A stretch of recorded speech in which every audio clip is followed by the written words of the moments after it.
Assalamualaikum warahmatullahi wabarakatuh. Perkenalkan, saya Andini Primitasari dengan NIM 241223070 dari kampus Universitas Ma'arif Hasyim Latif. Pada kesempatan ini, saya akan mempresentasikan hasil ujian tengah semester mata kuliah Komunikasi Bisnis.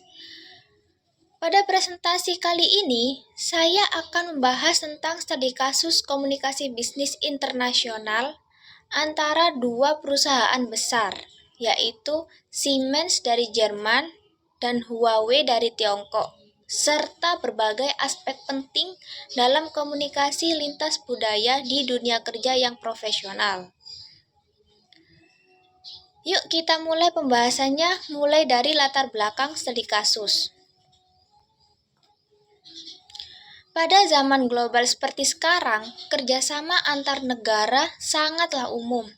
Dalam kasus ini, Siemens dan Huawei bekerja sama dalam proyek teknologi. Akan tetapi, karena perbedaan budaya, mereka mengalami tantangan dalam komunikasi. Siemens terbiasa langsung dan efisien, sementara Huawei lebih menjaga keharmonisan dan juga sopan santun. Lanjut kita pada slide yang ketiga. Pada slide ini, saya akan menjelaskan prinsip dalam komunikasi bisnis. Untuk yang pertama adalah simbiolik. Artinya, kita menggunakan simbol seperti kata-kata, gambar, atau isyarat untuk menyampaikan pesan.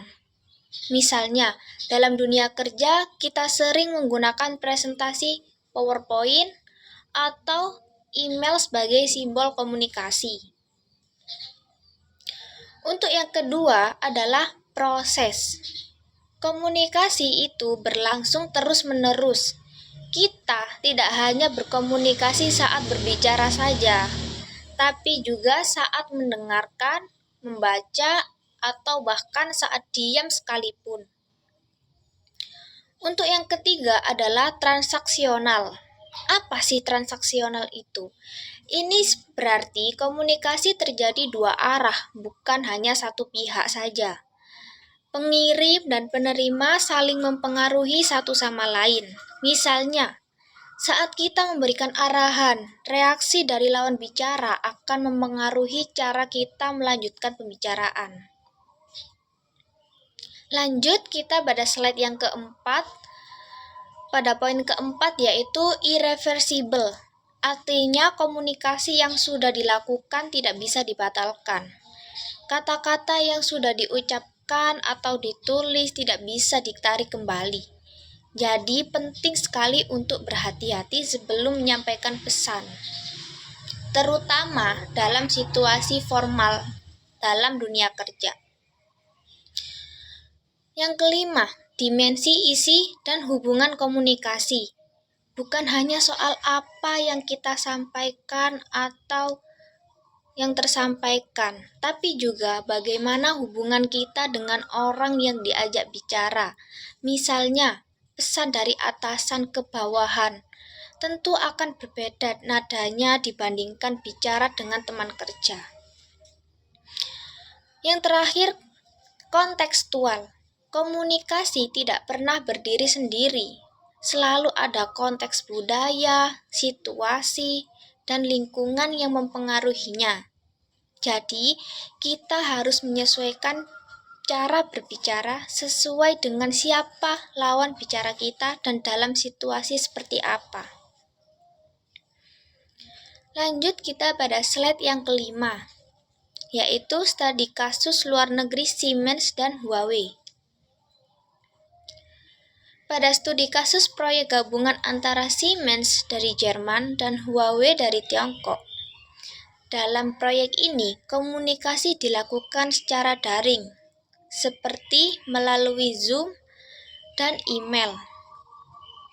Tim dari Jerman terbiasa menyampaikan pesan secara langsung dan tegas sesuai dengan budaya low context. Sementara itu, tim dari Tiongkok lebih berhati-hati, sopan, dan mengutamakan hubungan baik sesuai dengan budayanya, high context.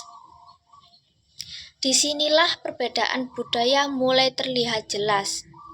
Lalu, solusinya gimana dong?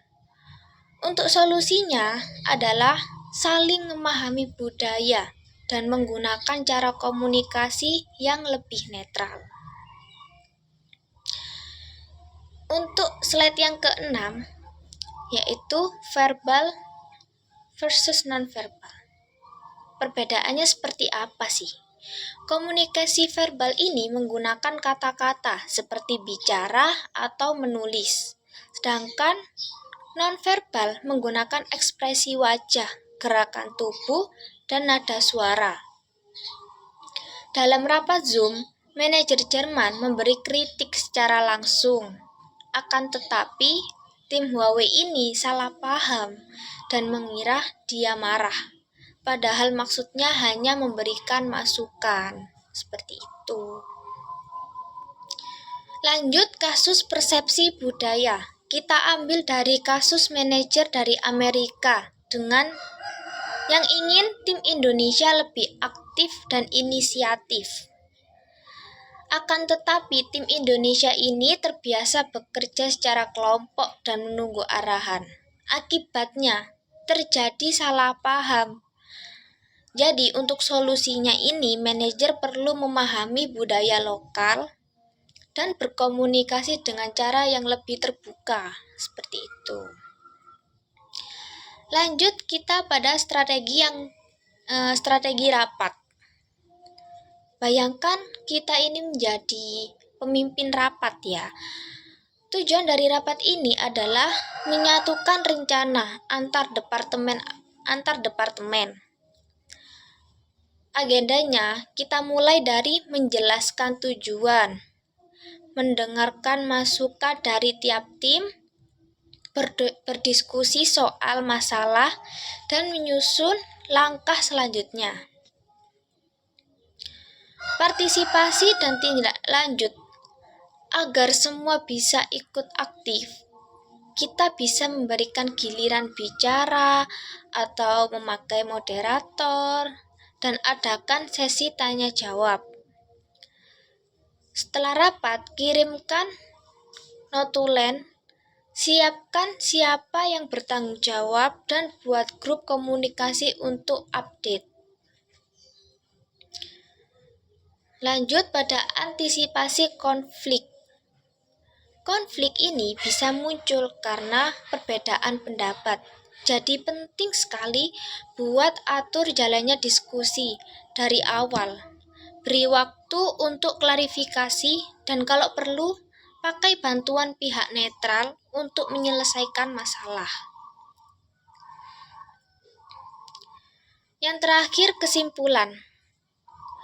Dari penjelasan yang saya sampaikan tadi, untuk kesimpulannya, pada komunikasi dalam dunia kerja, apalagi lintas negara seperti tadi, butuh saling memahami.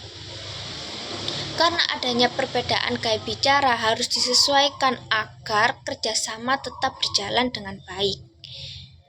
Komunikasi verbal dan nonverbal juga harus selaras. Dan rapat yang baik perlu tindak lanjut yang jelas. Terima kasih sudah menyimak. Sekian video presentasi dari saya.